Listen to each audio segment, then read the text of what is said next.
Stop eating breakfast the way your doctor told you to in 1985. If you're over 60 and you start your morning with toast, cereal, orange juice, or even healthy oatmeal, I need you to listen very closely for the next few minutes, because what I'm about to share could be the difference between waking up energized and steady or waking up shaky, foggy, and fighting a blood sugar spike before you've even left the bedroom. My name is Dr. Jason Fung. I've spent over 20 years working with patients in their 60s, 70s, and 80s, helping them manage blood sugar without feeling like their life revolves around a glucose meter. And I want to start with something that stopped me in my tracks a few years ago. A study following more than 1,600 adults over the age of 60 found that the order and composition of your very first meal of the day could shift post-meal blood sugar spikes by as much as 40%, simply by changing what you eat first, not how much, not calories, not carbs cut out entirely, just the order and the pairing. 40%. That is not a rounding error. That is the difference between a blood sugar reading that makes your doctor nod approvingly and one that has them reaching for a prescription pad. And here's the part that really got my attention. The item that ranks number 1 on today's list. The most powerful blood sugar stabilizing breakfast strategy I know of isn't some rare superfood you've never heard of. It's something sitting in your kitchen right now that almost everyone eats in exactly the wrong way. I'll walk you through it at the very end, and I promise, once you hear why it works, you'll never make breakfast the same way again. But before we dive in, I want to ask you something, because I read every single comment on these videos. Every one. Tell me your age and tell me this. What does your breakfast usually look like right now? Toast and coffee? Cereal? Or have you already started experimenting with some of these ideas? I genuinely want to know, because it shapes what I cover in future videos. And honestly, hearing from you is one of the best parts of doing this work. Now let's get into it. I'm going to walk you through 5 breakfast strategies ranked from good to absolutely game-changing that can help lower and stabilize your blood sugar starting tomorrow morning. We're going from 5 down to 1, so stay with me, because the ones near the top are the ones almost nobody talks about. Number 5 on the list is building your breakfast around a base of fermented, protein-rich dairy, think plain Greek yogurt or kefir, instead of starting with something starchy. Researchers looking at glycemic response in older adults have found that a serving of fermented dairy containing at least 15 to 20 grams of protein, eaten before any carbohydrate touches your plate, can blunt the resulting blood sugar rise by a meaningful margin, in some observed groups by roughly 20 to 25% compared to eating carbohydrates alone. Here's why this matters so much more after 60 than it did when you were 30. As we age, our muscles develop something called anabolic resistance, which simply means your body becomes less efficient at using protein to maintain and repair muscle tissue, even when you're eating the same amount you always have. Weaker, less responsive muscle tissue is also less effective at pulling glucose or sugar out of your bloodstream after a meal, because muscle is actually one of your body's biggest sugar storage sites. Think of your muscles like a warehouse with loading docks. In your 30s, those loading docks are wide open and trucks unload sugar quickly. After 60, some of those docks start to rust shut. Feeding your body concentrated protein first thing in the morning helps prop those doors back open. For preparation, aim for a half cup to a full cup of plain Greek yogurt or a cup of kefir, unsweetened, first thing in the morning, ideally within 30 to 60 minutes of waking. The synergy tip here is to pair it with a tablespoon of ground flaxseed or chia seeds stirred in, because the added fiber slows gastric emptying, meaning your stomach releases food into your intestines more gradually, which further smooths out that blood sugar curve. I think of Margaret, 68, from a small town outside Tulsa, Oklahoma. She'd been managing pre-diabetes for 3 years and told me her morning cereal habit felt impossible to give up until she tried swapping it for yogurt with flax 3 mornings a week. Within 6 weeks, her fasting glucose readings had dropped enough that her doctor commented on it at her next checkup. And she said the biggest surprise was that she wasn't hungry again by 10 a.m. the way she used to be. Number 4 is what I call the vinegar window. Specifically, 1 to 2 tablespoons of diluted apple cider vinegar consumed 15 to 20 minutes before your meal. This isn't folk medicine. There's real physiology behind it. Research examining acetic acid, the primary active compound in vinegar, has shown it can slow the activity of certain digestive enzymes responsible for breaking starches down into simple sugars. And studies in adults with insulin resistance have recorded post-meal blood sugar reductions in the range of 20 to 34% when vinegar was consumed shortly before a carbohydrate-containing meal. Why does this matter more as we age? Because after roughly age 65, many people experience a natural decline in insulin sensitivity, meaning the same amount of insulin does less work moving sugar out of the bloodstream and into cells than it used to. Slowing down how fast sugar even enters the bloodstream in the first place gives your body's insulin more time to keep up, rather than getting overwhelmed. Picture your insulin like a small maintenance crew trying to keep up with sugar arriving on a conveyor belt. Vinegar essentially slows the conveyor belt down so the crew isn't overrun. For preparation, mix 1 tablespoon of raw, unfiltered apple cider vinegar into a full glass of water and sip it slowly about 15 to 20 minutes before you eat. Never drink it undiluted, as the acidity can be hard on your throat and tooth enamel over time. The synergy tip is to pair your vinegar water with a small handful of walnuts or almonds afterward, because the healthy fats further slow digestion and have been associated with improved insulin response in older adults. This is a good moment to pause.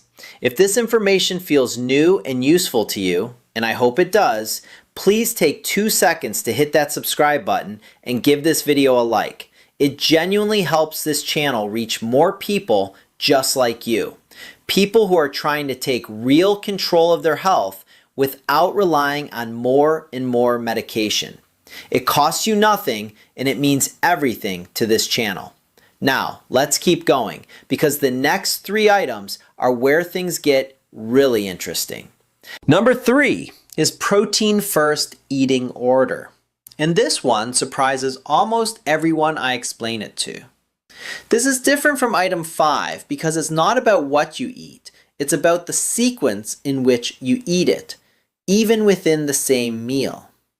A landmark line of research on meal sequencing found that when the same foods were eaten in a different order, protein and vegetables first, starchy carbohydrates last, post-meal blood sugar spikes dropped by as much as 30 to 40%, and insulin demand dropped right along with it, even though the total meal was identical.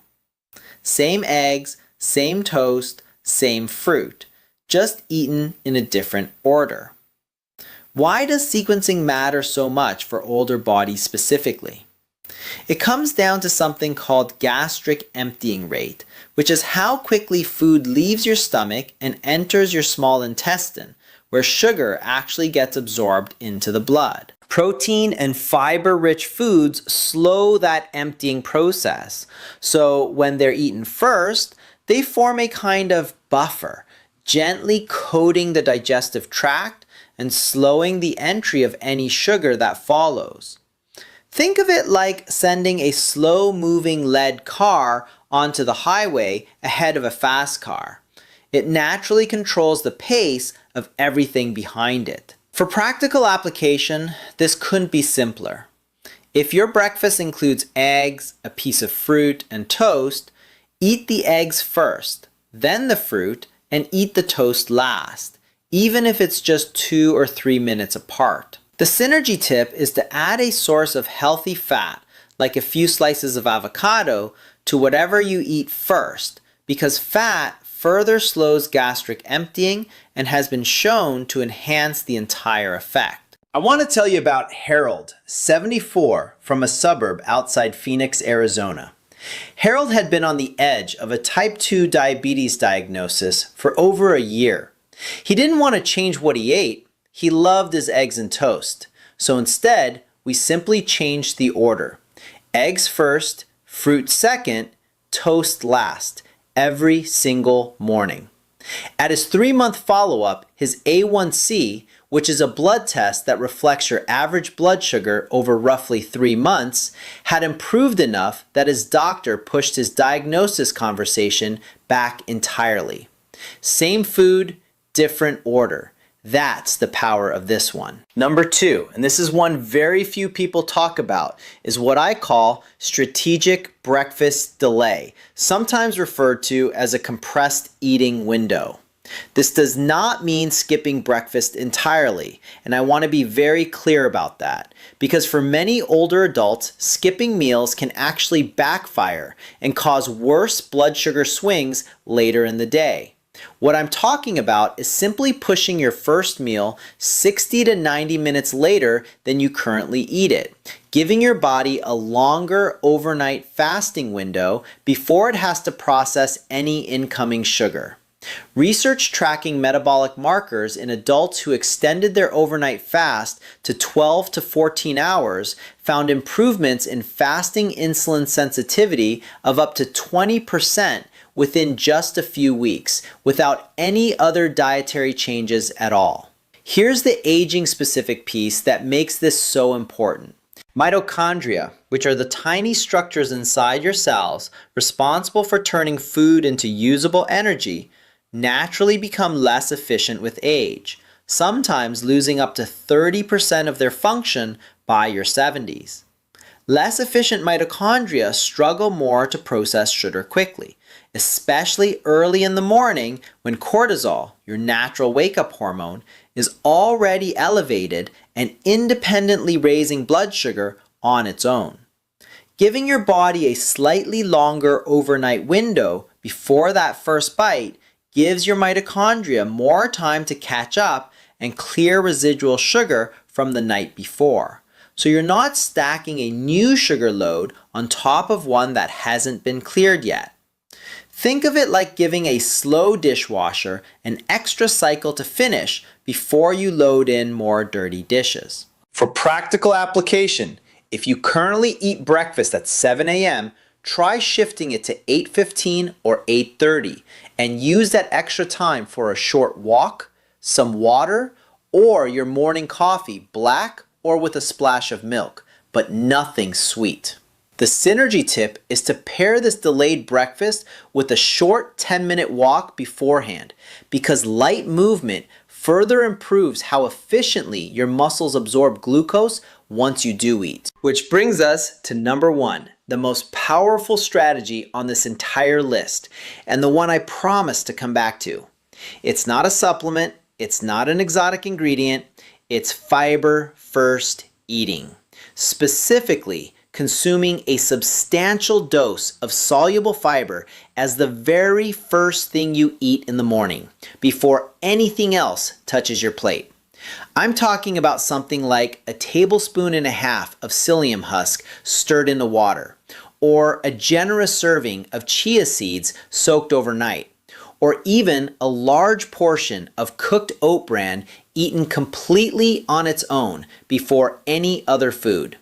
A study examining soluble fiber intake timing in adults over 65 found that consuming 10 to 15 grams of soluble fiber immediately before a mixed meal reduced the resulting blood sugar spike by as much as 45 to 50%, the single largest effect size of any single intervention researchers tested.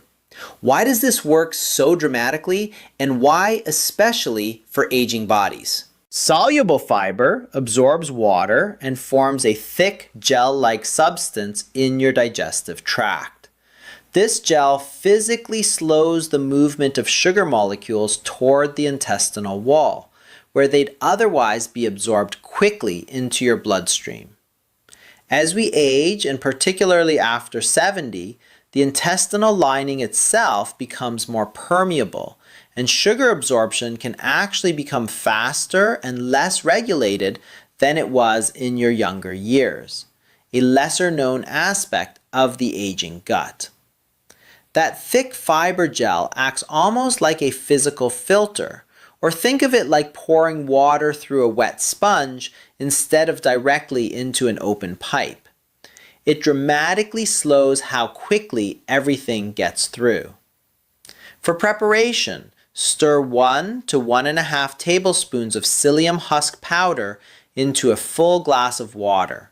Drink it immediately since it thickens fast, and wait 5 to 10 minutes before eating the rest of your meal. If psyllium isn't available to you, 2 tablespoons of chia seeds soaked in water or milk overnight works beautifully as well.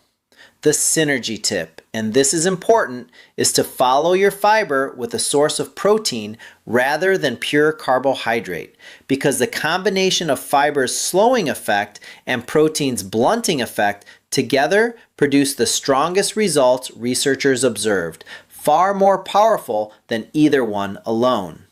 I think about Dolores, 71, from a quiet neighborhood in Asheville, North Carolina. She'd struggled with morning blood sugar spikes for years despite eating what she considered a healthy breakfast. When she added psyllium fiber before her meal, followed by eggs, within a month her morning readings had smoothed out so consistently that she told me it was the first time in a decade breakfast didn't feel like a gamble. Here's what I want you to take away from all of this. Managing your blood sugar as you get older isn't about giving up the foods you love, or living in fear of every meal, or feeling like your body has betrayed you. It's about understanding that your body still works. It just needs a little more thoughtfulness, a little more strategy than it once did. Every single person I've described today made a small shift, not a complete overhaul, and got their independence back. The ability to travel without worrying about glucose crashes, the energy to keep up with grandchildren, the confidence to walk into a doctor's appointment without dreading the number on the screen. That is what this is really about. Not perfect numbers on a chart, but a life that still feels like yours. And I want you to hear me clearly. It is never too late to make this shift.